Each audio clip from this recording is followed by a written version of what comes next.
But now it's time for my favourite part of the show every week, your favourite part of the show every week, everyone's favourite part of the show every week, if they're being honest, Bunnings NPC preview. It used to be. Well, we'll get to it, Paul, because I know you might not have loved everything that happened last round, but it was awesome last round. There were so many good games, underdogs getting up all over the place. I'm enjoying the competition because it's so open and sort of even. I mean, we saw Canterbury, who looked unbeatable over the first 2 weeks, head up to Taranaki against the team that has looked like they can't win. Conceded 40 odd to Bay of Plenty the week before. Get up, and I guess the introduction of All Blacks who haven't had a lot of game time within the All Black squad into the NPC teams, it has a huge effect. Yeah, I mean, we saw that Friday night and Pukekohe as well. Counties couldn't get the job done, but Hoskins, Tutu and Dalton were both huge. They were all over the park there. Yeah, it definitely has. And Stephen Perifeta, his calm head for Taranaki was massive. There was a couple of times, it's little stuff, but just getting the ball wide at the first opportunity, not trying to draw the tackler and letting the defence get across, things like that. Let the ball do the work. Yeah. No. Obviously, not as many All Blacks involved this week. Might see Brodie Retallick lighting up in the Shield Challenge. I think it'd be the first time he's played for Hawke's Bay in about 10 years. So all our friends up in the Bay will be pretty ecstatic for that one. I'm sure the boys from Harbour are licking their lips. They give themselves a chance. Yeah, they got the job done against Tasman, even if it was mainly through the boot of Bryn Gatlin, but they're looking pretty good. Obviously, 64 on Manawatu the week before, so if you can do that, you're going great if you put in 60 points on Manawatu. But I guess how much a Waikato are going to put on Manawatu? We'll get to that shortly, Paul. That is the big question for me, though, right? Like we said, Canterbury look unbeatable, lose. Auckland also undefeated, get turned over at home by Bay of Plenty. Who is the best team in the competition at the moment? Like, if you had to pick someone, like if you're just drafting a team to win the competition, who's your first pick? Well, they're not the best team in the competition at the moment, but I do like them at the price. They picked up their first win last week.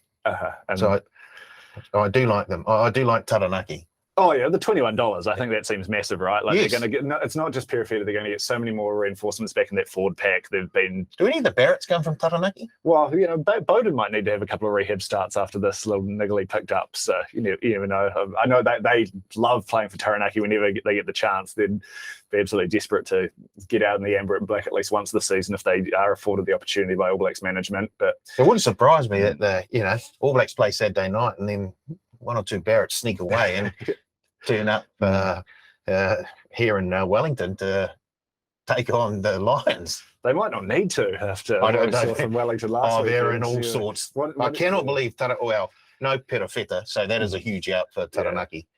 I can't believe Wellington are $1.47.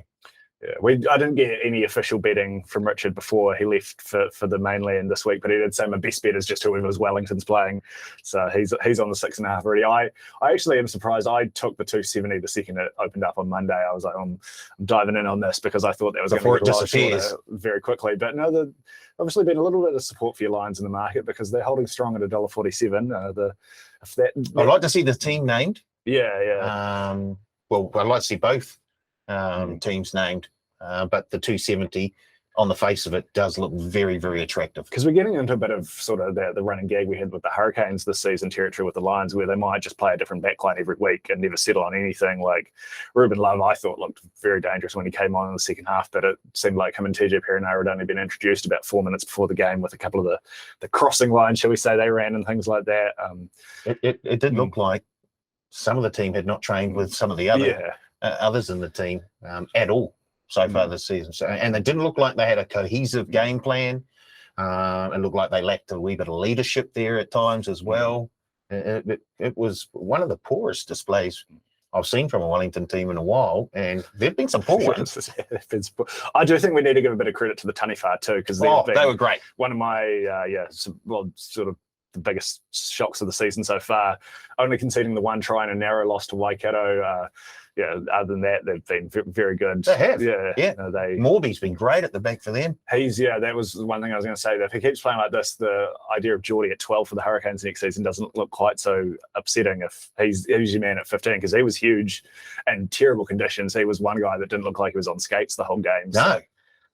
Or actually, he did. Looked like he was gliding on them, though. Where the others were on those sort of roller skates, Yes. sort of rolling around. So, no, I think Northland, they've got one of the easier games that, well, not easier, but home to Southland, you'd back them to pick up a third win from 4 games there, $1.47.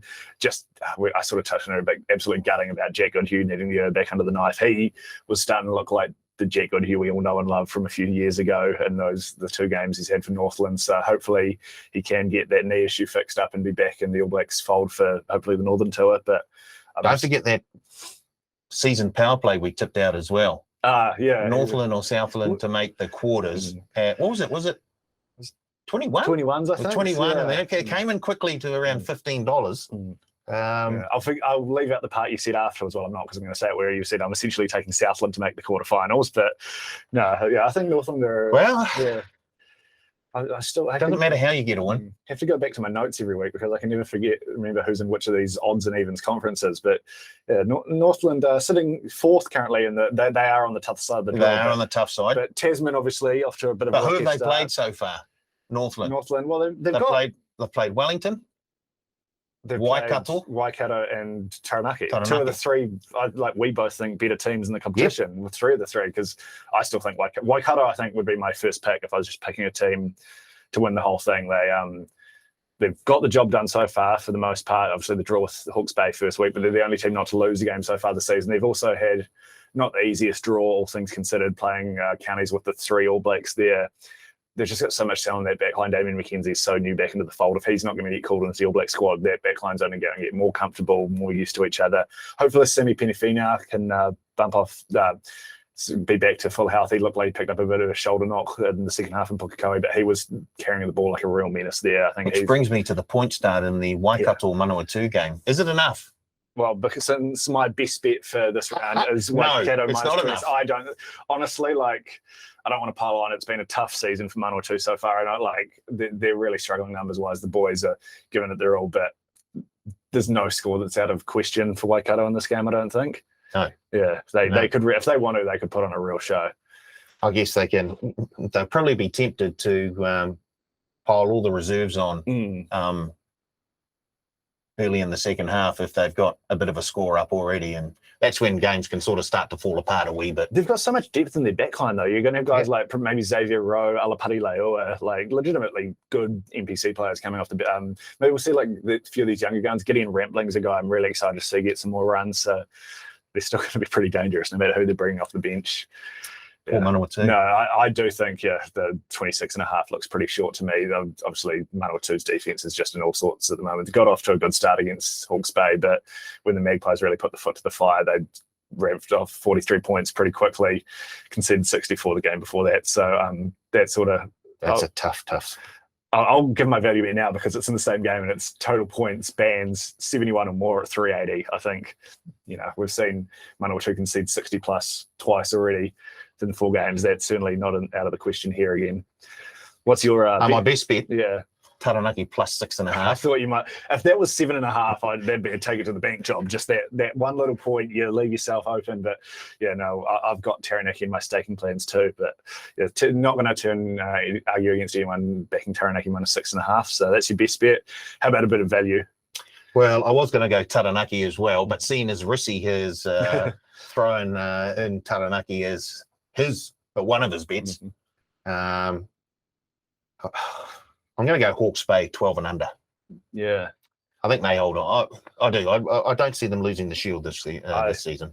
I think this is probably their most dangerous game in terms of Shield challenges this season. I know they've still got Tasman and Wellington. Yeah. I think by then... Harbour have looked really good. They have. Yeah, they're a really well-organised side, and they've got those guys like the great Jamie Booth, Bryn Gatlin, Sean Stevenson, Mark Talia have all been awesome in the backline. That's 4 really good Super Rugby players in the backline already there. This is one of the strongest Harbour sides in recent years. It's a brilliant day of rugby on Saturday. Shield challenge and you've got the second leg of the Laurie O'Reilly Trophy early on, and then a couple other NPC games into the Rugby Championship. A lot happening. And then the big game.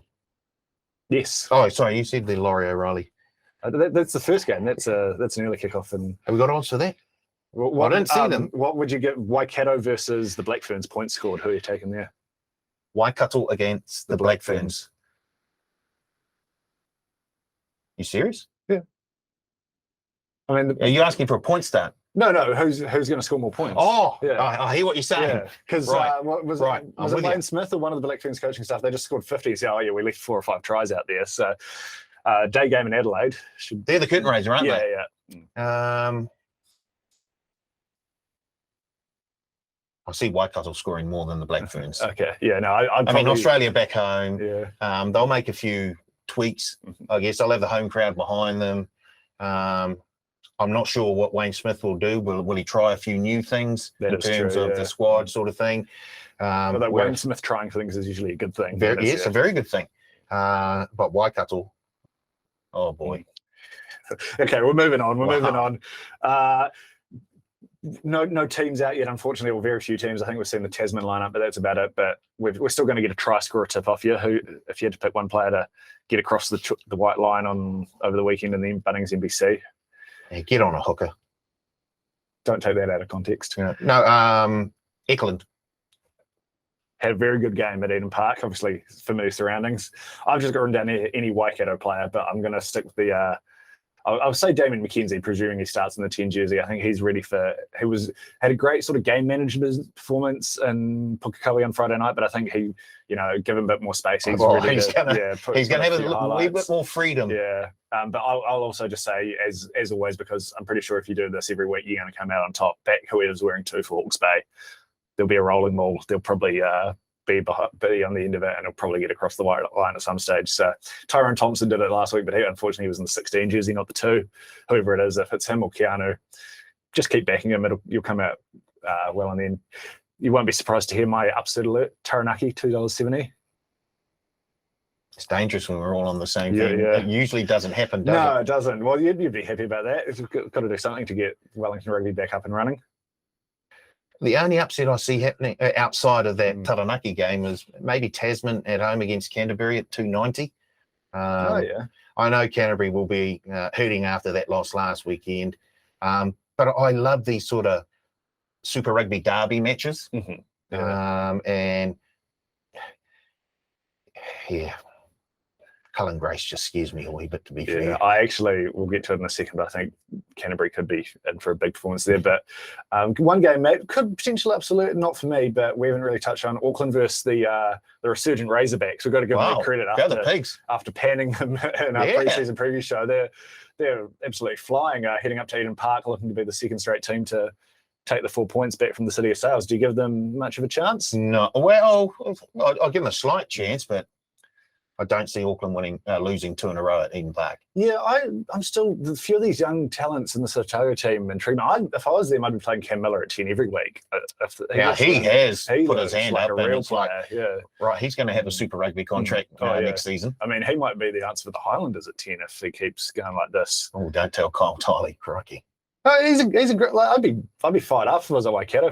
We'll never hear the end of it. But they've got him, a couple of the Fabian Holland. I've listed all the names off Sean Withy last week, but I think this is a really exciting young batch of talent down in the deep south. So I think Otago will keep it close. Wouldn't mind maybe with the point start, but there'll be one I'm sort of certainly keeping one eye on at Te Rapa on Saturday afternoon. We'll move along though, because Super Rugby. Getting ahead of myself. NPC bonus back, obviously in full effect again. 7 NPC games. It's in play on each of them. The old winning team in margin. If you place a pre-match winning team in margin bet, get the right team with the wrong margin, will fund you up to $50 as a bonus bet. What bonus bet plays jump out to you this week, Paul? I'm tempted to take Taranaki 13 and over. I did think about that. Tempted to. But I'm going to go with Auckland 12 and under. I think they do bounce back, but as you say, this Otago team has got some skills. I might have to have a little bit on Taranaki 13 plus at 7.50 but the 2 I've got written down, I like the look of kind of going against you with both. But I think Canterbury and Hawke's Bay at 13 plus are both pretty decent bets. Sort of just being, backing the system, the quality sides. I think, especially up front, they're both pretty dominant packs. Well, we're both taking Hawke's Bay, just different margins. Well, yeah, so one of us will get a bonus bet, and one of us will win. You'd hope so. Maybe. Yeah. No guarantees. No guarantees. But I am also final bit of our betting segment here. I'm taking Hawke's Bay $1.45 my multi-anchor. $1.50 now. Oh, good. Yeah, they know how to keep the shield in wine country there, and I think they're going to do it for at least another couple of weeks. Give me all the Magpies stock you can get, because I still think they're just one of the best run-up position one teams in the comp. Your multi-anchor for the week? I actually quite like them as well, but I'll go Bay of Plenty at $1.33. Another team we didn't really touch on, but certainly deserve a lot of credit for the way they've started the season, putting Taranaki to the sword. Then, just hoping that Taniwha pick up another win, and they stay in that top four. They may even improve their position. They certainly could do. They're absolutely flying. It's just a good shoot. But I think they'll get Tom Robinson back this week as well. They at home, Whangarei is going to be a tough place to go this season and come away with points like Waikato did it the hard way a couple of weeks ago. So I'm looking forward. So they've got their tails up now, the Taniwha. Don't want to run into a Taniwha with their tail up. No. And you see, if they had started the season and they lost a close one to Waikato and then lost to Wellington. If was it Jason Postrauss had kicked that goal from straight out in front in week one in New Plymouth, things could be very different. But yes, but now they've got some momentum behind them. They've got a couple of wins against top-notch, supposedly top-notch opposition, and they're back on home. The road as well, though. Yes, they're back home now. So they've done well. Yeah, and the schedule gets easier for them this week, and they will have a few more winnable games coming up. So get on the Taniwha now. The mighty Taniwha. And what better way to end the podcast this week? We'll let you out of here on that, folks. So much good rugby coming up this weekend, as we've touched on here. So we'll be back in 7 days in some shape or form to break it all down and give you a few more bets for the week ahead. Enjoy the weekend and go the Taniwha.